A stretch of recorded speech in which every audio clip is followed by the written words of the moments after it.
देख रहे हैं सिरोही न्यूज चैनल। संयम लोड़ा।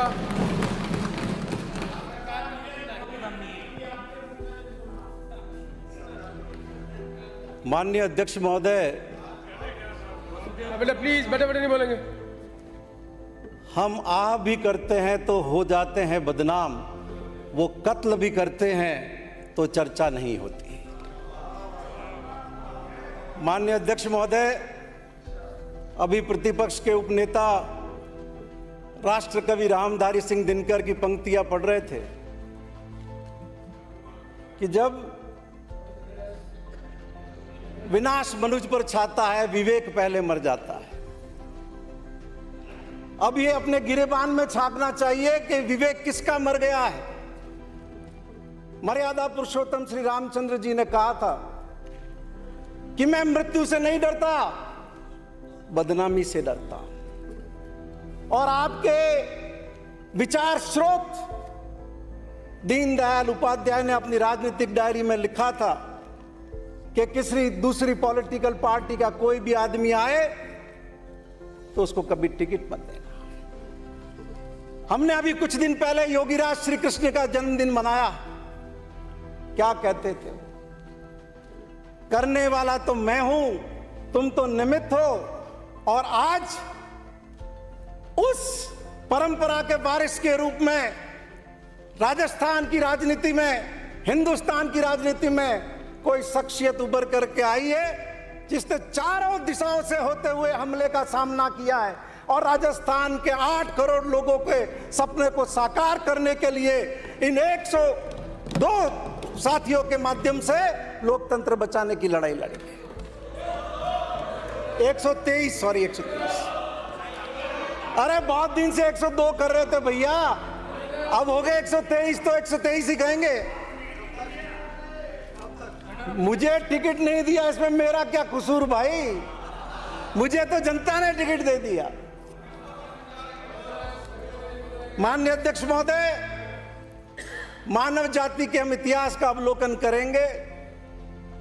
अनेक ऐसे विश्व विजय का सपना लेकर के चलने वाले लोग आए, सिकंदर से लेकर हिटलर, मुसोलिनी, स्टालिन, जिन्होंने हमेशा इस तरह का सोच रखा कि हम ही हैं लोगों के भाग्य विधाता और जो विरोधी विचार है उसको कुचल दिया जाए, उसको खत्म कर दिया जाए। माननीय सभा अध्यक्ष महोदय, पिछले कई सालों से हिंदुस्तान की राजनीति में भी जो राजनीतिक दल अपना अस्तित्व तलाश रहा था,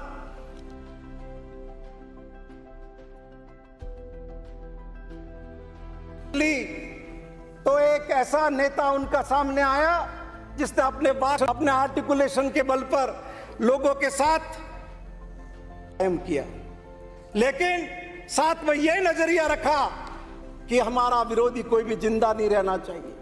हमारे जो विरोधी है या तो वो जेल में होने चाहिए, हमारे खिलाफ जो चुन करके लोग आए हैं वो सत्ता में नहीं रहने चाहिए। और उसी सिलसिले को आगे बढ़ाते हुए माननीय अध्यक्ष महोदय, पिछले कुछ साल से देश में इस तरह का वातावरण बना है कि लोगों का भरोसा प्रजातंत्र से कमजोर होने लगा है। वोट देने का कोई मतलब नहीं रह गया। जो लोग चुनकर किसी और विचारधारा से आए हैं उनको आप मेजोरिटी को आप सूटकेस के बल पर माइनॉरिटी में बदलने का काम कर रहे हैं। माननीय अध्यक्ष महोदय, मैं आपके माध्यम से निवेदन करना चाहूंगा, क्या हालात थे? अर्थव्यवस्था लड़खड़ा रही थी, लोग अपने घरों में बंद थे, उद्योग धंधे बंद थे, स्कूल कॉलेज बंद थे और देश की हुकूमत क्या कर रही थी? मैं याद दिलाना चाहूंगा मध्य प्रदेश का वो उदाहरण जब पूरे देश में कोरोना का संक्रमण बढ़ रहा था और दिल्ली की हुकूमत में बैठे हुए लोग सरकार गिराने का षड्यंत्र करने में लगे हुए थे। और आज भी क्या है माननीय अध्यक्ष महोदय, मैं आपके माध्यम से निवेदन करना चाहूंगा कि राजस्थान की सरकार ने क्या काम नहीं किया। धारीवाल साहब विश्वास मत प्रस्ताव लेकर के आए हैं। आप सभी जानते हैं, आदरणीय वसुंधरा जी भी बैठी है, 2 बार सत्ता में रही है। क्या राजस्थान की जनता के सारे काम हो गए? क्या राजस्थान की जनता के काम बाकी नहीं रहे? क्या नोटबंदी के बाद देश के हालात बने, प्रदेश के हालात बने, आर्थिक जगत के हालात बने अर्थव्यवस्था के हालात बने, सरकारों के हालात बने, क्या दिल्ली की हुकूमत के हालात बने, कितना रेवेन्यू किसका घटा, कितने संसाधन हमारे पास उपलब्ध है, क्या राजस्थान के 200 सदस्यों को इस बात की जानकारी नहीं है? लेकिन मैं धन्यवाद दूंगा राजस्थान के माननीय मुख्यमंत्री अशोक गहलोत को कि इन विषम परिस्थितियों के बावजूद उन्होंने राजस्थान की आम आवाम की हिफाजत करने का काम किया, उनकी देखभाल करने का काम किया। 35 लाख लोगों को इस कोरोना काल के अंदर माननीय अध्यक्ष महोदय 3500 रुपए उनकी जेब में डालने का काम किया है। नवंबर तक एनएफएसए का गेहूं देने का उन्होंने ऐलान किया है। इसके अलावा हम सभी चुन करके आते हैं, हमारे सभी के क्षेत्र के लोगों की आकांक्षाएं, इच्छा होती है। क्या नहीं मिला हम लोगों को? कॉलेज नहीं मिले, डिग्री कॉलेज नहीं मिले, क्या कृषि मंडियां नहीं मिली, क्या नई ग्राम पंचायतें नहीं मिली, क्या पंचायत समितियां नहीं मिली, क्या नगर पालिकाएं नहीं मिली, और क्या मेडिकल कॉलेज नहीं मिले? कौन से विकास के अंदर कमी रही है? आज हम में से हर आदमी जाकर के जनता के बीच में जाकर के कह सकता है कि जो वायदे 1.25 साल पहले राजस्थान की जनता के बीच में कर करके आए हैं, उन वादों को पूरा करने का काम अशोक गहलोत की सरकार कर रही है। माननीय सभापति महोदय, प्रतिपक्ष के उपनेता ने कोरोना का जिक्र किया। जब कोरोना आया, राजस्थान में एक सैंपल जांचने की हम स्थिति में नहीं थे। पहला सैंपल भी हमें पुणे भेजना पड़ा था। आज अशोक गहलोत के प्रयासों से राजस्थान रोजाना 43,000 सैंपल जांच करने की स्थिति है। और आप देश के किसी 10 बड़े राज्यों से तुलना कर लीजिए, भारत सरकार के औसत से तुलना कर लीजिए, राजस्थान आपको उसमें अव्वल दिखेगा। माननीय सभापति महोदय, मैं छोटा सा एग्जाम्पल देना चाहूंगा। अंडमान निकोबार, सिर्फ एक जगह है पोर्ट ब्लेयर के अंदर, एक हॉस्पिटल जहां जांच की जा सकती है। 5 महीने का कोरोना होने के बाद भी भारत सरकार ने इस बात का प्रयास किया कि दूसरे टापू में रह रहे लोग हैं, वो जांच करवाने कैसे आएंगे, उनकी जीवन रक्षा कैसे की जा सकती है। और राजस्थान मेडिकल कॉलेज छोड़िए, प्राइवेट कॉलेज छोड़िए, 7 जिला अस्पतालों के अंदर भी कोविड टेस्ट लैब एस्टेब्लिश करके उनका संचालन शुरू कर दिया गया। और अपना सब कुछ छोड़कर रात और दिन, कौन सा ऐसा व्यक्ति है समाज का जिससे माननीय मुख्यमंत्री ने चर्चा नहीं की, जिससे बात नहीं की कि हम मिलजुल कर इस कोरोना के खिलाफ जंग को कैसे जीते हैं। जो सुझाव दिए उस पर अमल करने का काम किया। माननीय सभापति महोदय, हाँ, इनसे भी की थी। माननीय अध्यक्ष महोदय, मैं निवेदन करना चाहूंगा, ये विश्वास मत प्रस्ताव लाने की आवश्यकता क्यों पड़ी और इसकी बुनियाद कब रखी गई थी? मैं हमारे भारतीय जनता पार्टी के मित्रों से पूछना चाहता हूं कि जब आपके पास सिर्फ 72 वोट थे तो वो कौन सा कारण था कि राज्यसभा के चुनाव में और चौथा उम्मीदवार आप लेकर के आए? किन के साथ आप गठजोड़ था आपका, और किन के साथ मिलकर के राजस्थान में तब भी आप खरीद फरोख्त का धंधा करना चाहते थे? ये तो मुख्यमंत्री अशोक गहलोत अजय होता है जिन्होंने उस वक्त भी आपके षड्यंत्रों को विफल किया और इस वक्त भी इन दोनों गुजरातियों के षड्यंत्रों को विफल किया। क्या हालात बन रहे हैं? आप अदालतों में क्या हो रहा है? हमारे जैसे साधारण लोगों के मुकदमों की बारी, सुनवाई सालों साल नहीं होती है। लेकिन आप जब जाते हैं राजस्थान उच्च न्यायालय की अदालत में डिफेक्टिव पिटीशन लेके, सेम डे आपका अमेंडमेंट अलाउ हो जाता है, सेम डे आपका डीबी में जाने का निर्णय हो जाता है, सेम डे आपकी डीबी कॉन्स्टिट्यूट हो जाती है और अगले साल सुनवाई होनी हो जाती है। पूरा देश देख रहा है कि सर्वोच्च न्यायालय के मुख्य पीठ के निर्णयों को किस तरीके से हाई कोर्ट उनकी अनदेखी कर रहा है। ये कोई साधारण प्रश्न नहीं है। मैं आपको याद दिलाना चाहूंगा 1996 का अटल बिहारी वाजपेयी का अविश्वास प्रस्ताव पर दिया गया वो भाषण सुनिए आप लोग। क्या कहा था उन्होंने कि हम अटैची के बल पर बहुमत में अपनी सरकार नहीं बदलेंगे। ये उनके शब्द थे। और आज आप किस दिशा में लेना चाहते हैं? इस राजस्थान के इस सर्वोच्च सदन की गरिमा तार तार हो रही है। सर्वोच्च न्यायालय के निर्णय जो माननीय अध्यक्ष स्पीकर के संबंध में दिए गए हैं, उन निर्णयों की अनदेखी की जा रही। क्या राजस्थान के इस सर्वोच्च सदन में हम सब लोग इसलिए बैठे हुए हैं कि इस सर्वोच्च सदन की गरिमा से खेलने का मौका दूसरे संवैधानिक संस्थाओं को दे? क्या हमारा कोई दायित्व नहीं बनता है?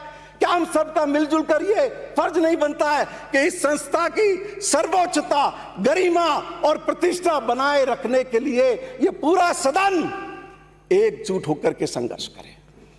माननीय अध्यक्ष महोदय, क्या क्या नहीं किया आपने सत्ता को, ये लोगों के वोट से चुनी हुई सरकार को गिनाने के लिए?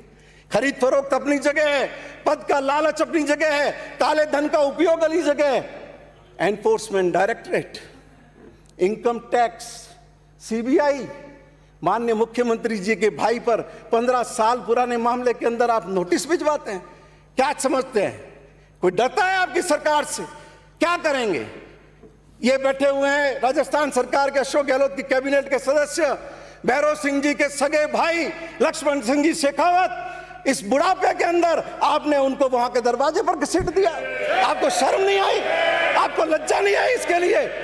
आप सत्ता के लिए कितने गिर सकते हैं?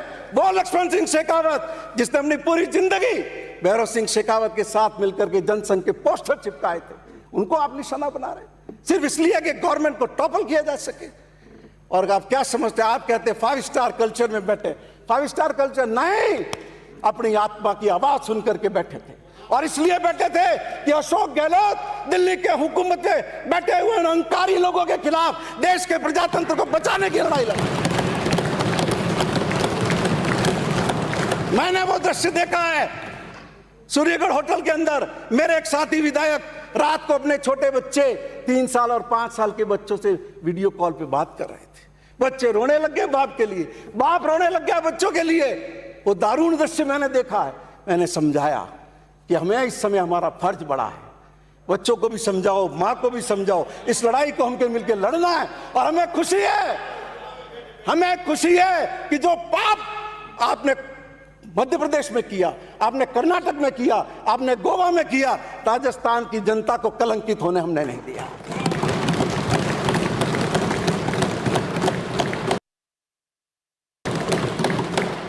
और आपने क्या वसुंधरा राजे कांग्रेस को सपोर्ट कर रही है, कांग्रेस की सरकार को गिरने से बचाना चाहते हैं। अरे शर्म करो, तुम उनके मंत्रिमंडल में रहे हो, उनके साथ रहे हो। अगर वसुंधरा राजे सपोर्ट कर रही थी तो तुम्हारी बैठक में 74 लोग कैसे पहुंचे? वो सपोर्ट कर रही होती तो 24 भी नहीं पहुंचते। समझे आप? माननीय सभापति महोदय, मैं आपके माध्यम से निवेदन करना चाहता हूं,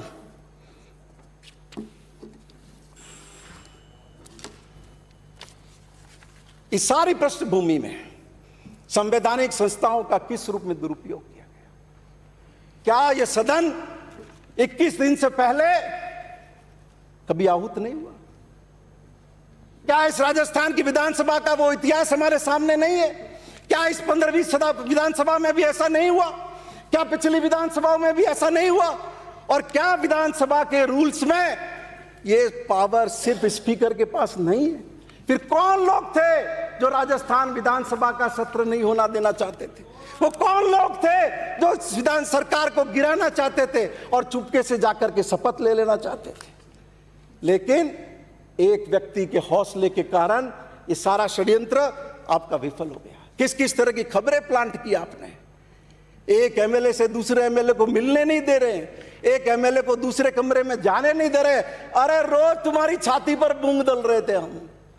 कौन से एमएलए को मूंग मिलने नहीं दे रहे थे? और इसके अलावा क्या छपाया? मानसरोवर के अंदर इंस्ट्रूमेंट लगे हुए हैं, टेप किए जा रहे हैं फोन, और सारी जानकारियां रिकॉर्ड की जा रही है। संवैधानिक अधिकारों का हनन किया जा रहा है। कौन टेप कर रहा है? ये मिलकर के मिली जुली तरीके से सरकार को विफल करने का षड्यंत्र पूरी तरह से आपका बेनकाब हो चुका है। माननीय सभापति महोदय, मैं आपके माध्यम से निवेदन करना चाहता हूं कि राजस्थान को जिस रूप में इस कोरोना काल में, आप याद कीजिए सभापति महोदय, हजारों लोग, अध्यक्ष महोदय, हजारों लोग गुजरात से चलकर सीमा पर आकर के खड़े हो गए थे, बिना किसी तरह की जांच के गाड़ियों में भर भर के छोड़ दिए गए थे। उन लाखों लोगों को क्या इस सरकार ने संभालने में कोई कमी रखी? क्या जो ये वायदा किया था माननीय मुख्यमंत्री जी ने कि कोई आदमी भूखा नहीं सोएगा, मैं खुद माननीय सभापति महोदय, अध्यक्ष महोदय, 250 गांव में मई से लेकर के जुलाई तक गया हूं, एक एक नरेगा के काम पर गया हूं और वहां जाकर के लोगों को पूछा है कि कोई आदमी गांव के अंदर भूखा रहा? कोई जवाब नहीं आता, कोई हाँ नहीं कहता। और पूरे देश के अंदर सबसे पहले मई महीने के अंदर नरेगा के काम शुरू करके रोजगार देने का काम इस सरकार ने किया। पूरे देश में सबसे पहले लाखों लोगों को रोजगार मिला। आपकी तो तकलीफ यह है कि आज राजस्थान में कहीं भी आक्रोश नहीं है। इस वातावरण के बाद भी राजस्थान का जन जन 8 करोड़ लोग ये चाहते थे कि आप कितने ही समय रहे, 1 महीने नहीं, आप 6 महीने कैंप में रहे, पर अशोक गहलोत की सरकार बचनी चाहिए, अशोक गहलोत की सरकार रहनी चाहिए। माननीय सभापति महोदय, अध्यक्ष महोदय, मैं अंत में 4 पंक्तियों के साथ अपनी बात खत्म करता हूं। बन सहारा बेसहारों के लिए, बन किनारा बेकिनारों के लिए, जो जिए अपने लिए तो क्या जिए, जी सके तो जी हजारों के लिए। धन्यवाद। सतीश पुनिया।